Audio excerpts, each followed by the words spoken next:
Hello and welcome to the Cineclub podcast. I'm Jake. I'm Bibi. I'm Matthew. And I'm Billy. And this is our first ever episode. I'm excited. How are you feeling? I'm feeling good. Yeah, I'm excited too. Yeah, it's going to be interesting for sure. But maybe we should start by saying what Cineclub is.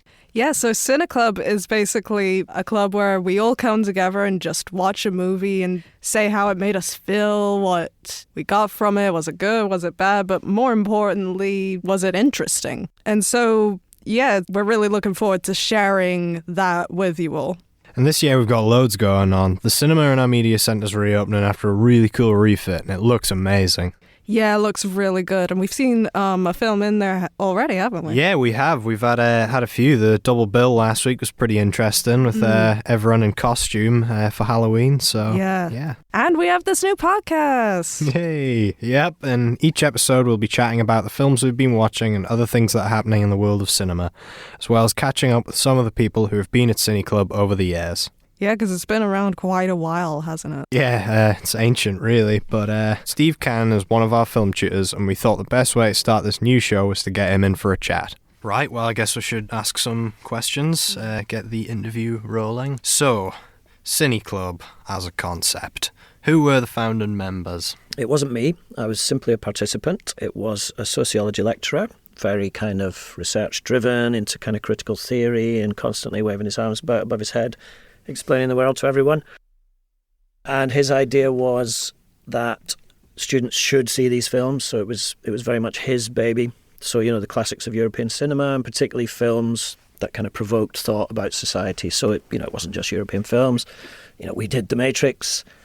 What does the blue pill and the red pill mean? Is it capitalism? You know, all that kind of stuff. But it was always good fun. And as things progressed, you know, there was a sort of regular gang of 10 or 12, maybe 15, 20 would turn out. He would let other people suggest films, so I put a few on to mixed responses.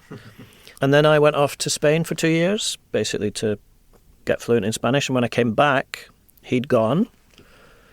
In its place was a student society, the Film Society, which was by this time over on our campus, because those ones with the sociologists were in the Priestman building on very hard wooden seats in a lecture theatre. So we were talking before about 3-hour films. He showed Stalker, the Tarkovsky film, which I think is more than 3 hours.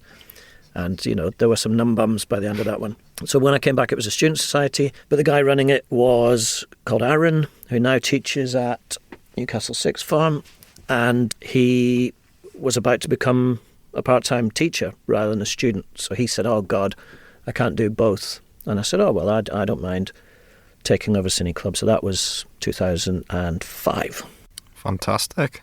I suppose it is thematically relevant. What is your favourite film or favourite films? Well, you know the answer to this already, Jake. That's true, yes. Unless you weren't taking notes at the time. But listening public. Yeah, so despite my beard-stroking love of foreign subtitled films, which is a myth, my two favourite films are a British film from the 60s called Billy Liar and the original Planet of the Apes. Excellent. Both of which have had an outing at Cineclub. Again, to mixed responses. Let's talk a bit more about the technical stuff. Is it trouble to book rooms and stuff sometimes? Or obviously we're getting the cinema back now, and how's that sort of? Should we talk a bit about that journey? Yeah, I mean it would seem that we have the Cineclub booking guaranteed every Wednesday at 3, so that's brilliant.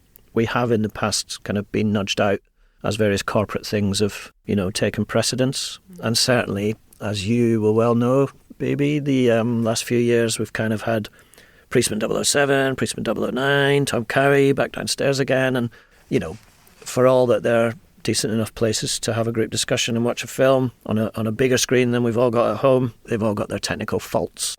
So I'm really looking forward to getting back into the cinema, yeah.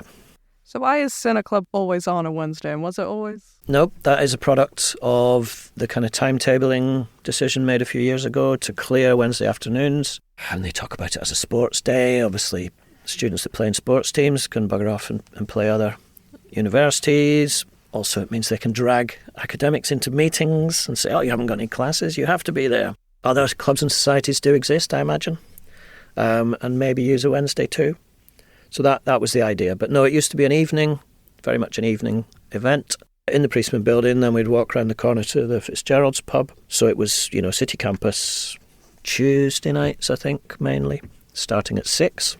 But that was when there were a lot more students who kind of lived on campus and fewer students who lived at home, if you know what I mean. Well, I suppose we could move maybe out of the past a little bit and into the present. How are you feeling about Cineclub currently, and where do you see it in 10 years or so?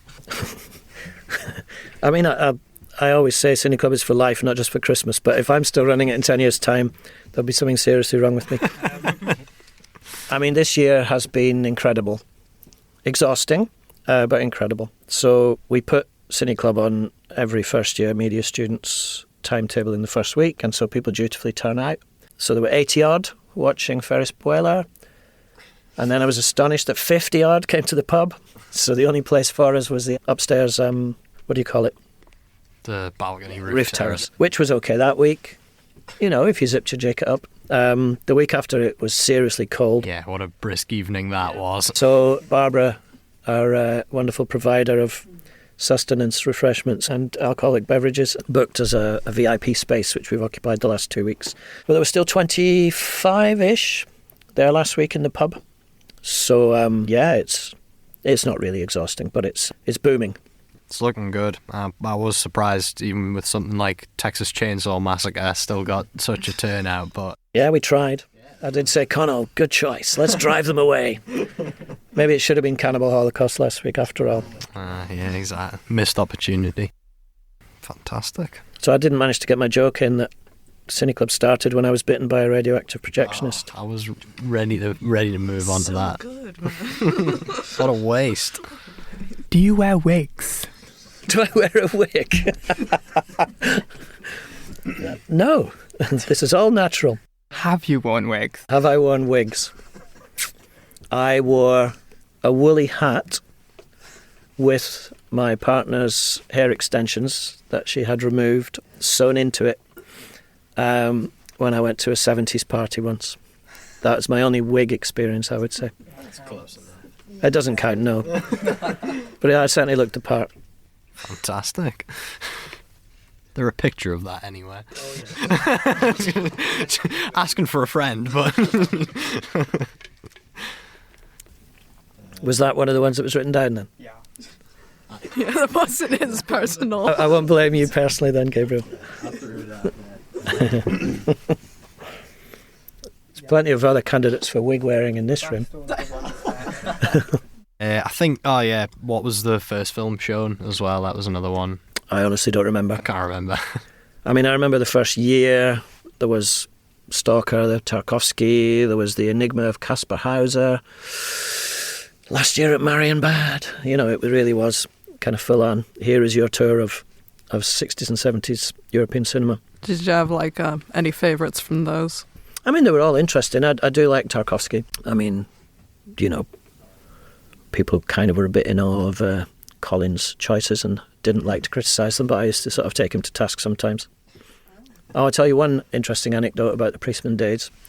Sociology at that time was in the same faculty as sciences, and there was a notoriously anti-union dean of sciences who was Colin's immediate boss. And if he decided that the film poster for that week for Cineclub, was a bit too left-wing, he would take them down. He would literally go around the building taking them down.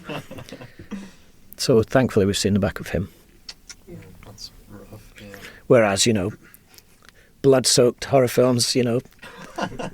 today's authorities just shrug their shoulders and say, it's what the young people like. We're a bit more relaxed than this generation, I think. Not that taking posters down hasn't happened in this building, but we won't go there. That's for a whole different reason, yeah.